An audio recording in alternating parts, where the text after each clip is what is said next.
Can you hear the sound? I can hear the sound. Okay.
So this was the beginning of Apple's a big conference they're doing, and what I love about this is it is the epitome of brand coherence. Let me explain why.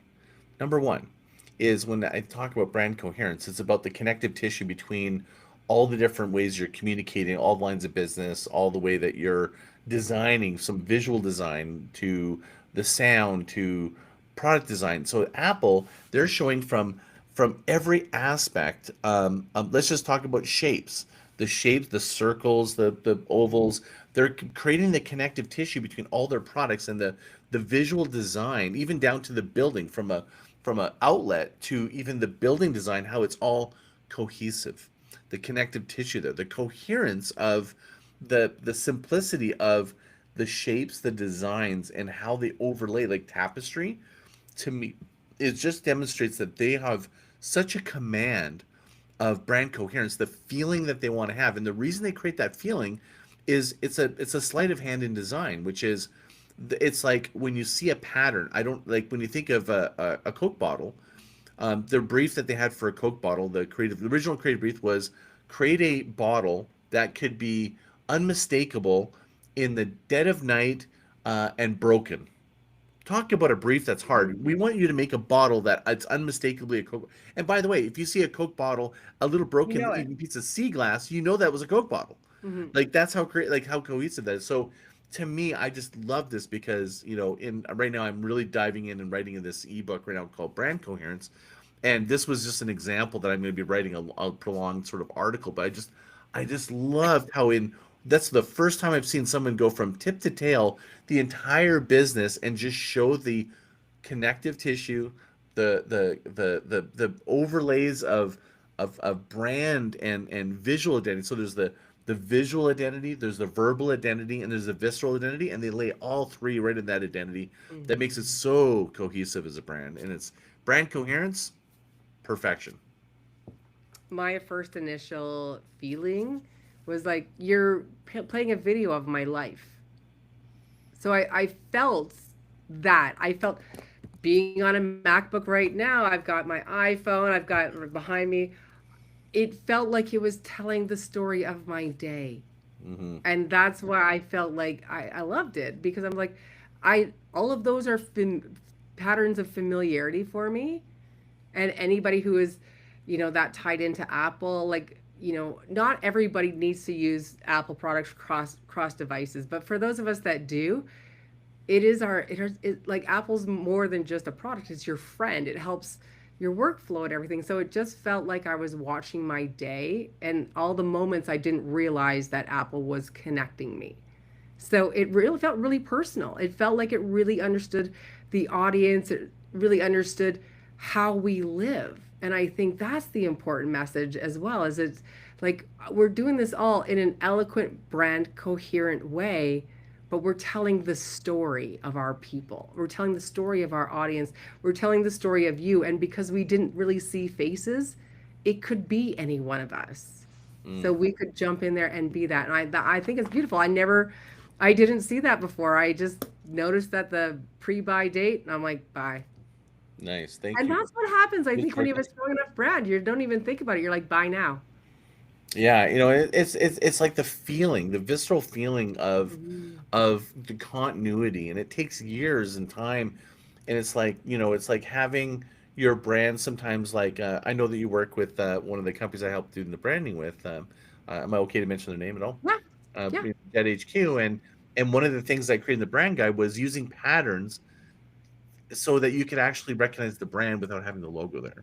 And I Hmm. think that's just like that's what I think real brand coherence is, layers of these things that you don't have to always go logo big like I've done here, Rip Currents, like little subtle things to do that, and it can be color, sound, and but when you start doing this over time and you create these patterns, it gives you more freedom to be really creative, and also creates more ways that people feel a level of trust, because when people feel that it seems consistent with our brain, they went subconsciously, we just look for things that's a red flag, something's Yeah. off, and you don't know why.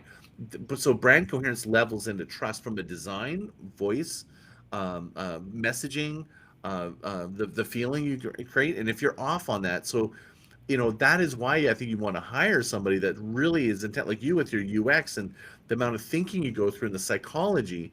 I think that's no AI is going to replace that, because it's like connecting these unconnectable things, and being able to do it. AI is not going to be able to read the room to kind of figure that out, right? Like Mhm.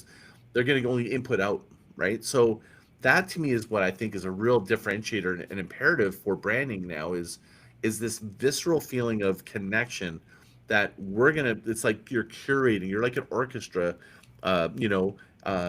person putting it to all together. So um yeah, Well, I I just think love this is that why piece. Apple was what, the first trillion-dollar company, Hmm.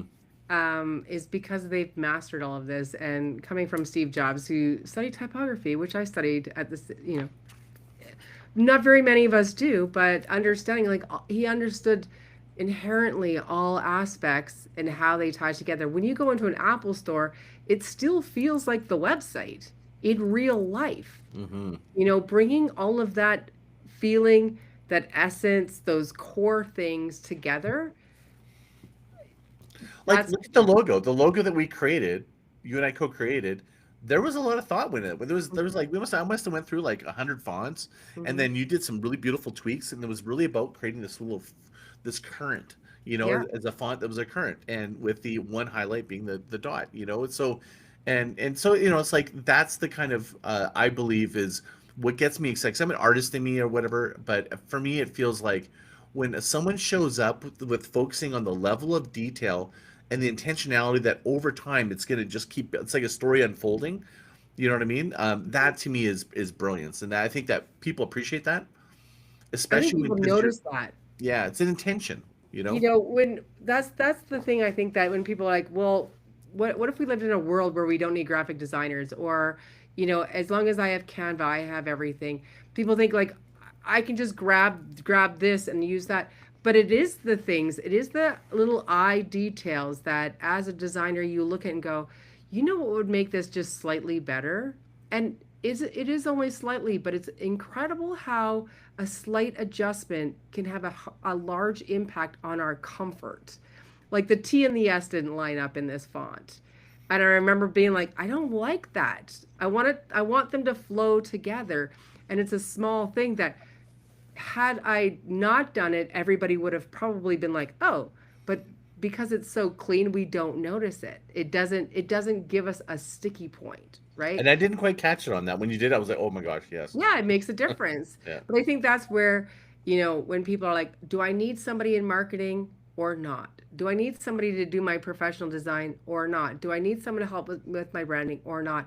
There is a lot of things that are not considered when we take an off the box, off the shelf sample or solution, that having a real consultant, having someone you can actually talk to, have someone give you a fresh set of eyes on things, a fresh perspective, can make leaps and bounds of improvement for you. You know, the a lot of times when people are doing design, this is my hallucination. Hallucination is a lot of times they just look myopically on the one thing. And that's why I always start with brand hierarchy initially, because I want to see the whole sandbox of what the whole Mm-hmm. ecosystem is going to look like. Because this rip currents, it has to fit with Groundswell. It's like, if you really look at, that's what Apple does so well. Their level of brand hierarchy is so clear. And if anyone's struggling with getting clarity on your brand hierarchy is the place to start. Maybe that's a whole other thing we can talk about another time. But that to me is like so critical, because that shows its relationship with everything else that you're designing, Mm-hmm. and what layer that is. So that, and then when you get these little Easter eggs that kind of, if you follow my whole brands, they all kind of connect in some way. I could, maybe that's sometime I'll share how that all fits together. But it's because of that. And when you love it, when you hire somebody that loves that, really what it's also doing is it's showing a level of, well, coherence, Mm-hmm. a level of like your audience. I think that, don't you love something when it's just sort of like either you're surprised by it or it's connected and it's meaningful? Yeah. Mm-hmm. If it's not meaningful to you, how's it going to be meaningful to someone else? I think I wrote an article about, if you don't love your brand, how do you expect your audience to like your brand? Mm-hmm. I'm amazed at how many people mail it in. They go, yeah, it's good enough. I'm Oh like, yeah, me too. And I'm what like, the what do you heck? What do you mean think good your enough? audience is going to do? Do you Yeah. want to put it on every hat and t-shirt you own? If not, then it's not good enough. Totally. I'm like, I tell them, I go, if like with the brand, I'm like, we're not done until you literally almost want to tattoo that thing on your arm. Mm-hmm. Like, that's when we know we've landed the plane. And and usually it's not about the design, it's about the coherence, the story, the layers, the Mm-hmm. inner, like that's when it really gels, I think, for owners, when they really get that experience of going through a process, a Yeah. thorough process, versus just to go down to designs and just give me a logo, you know? Yeah.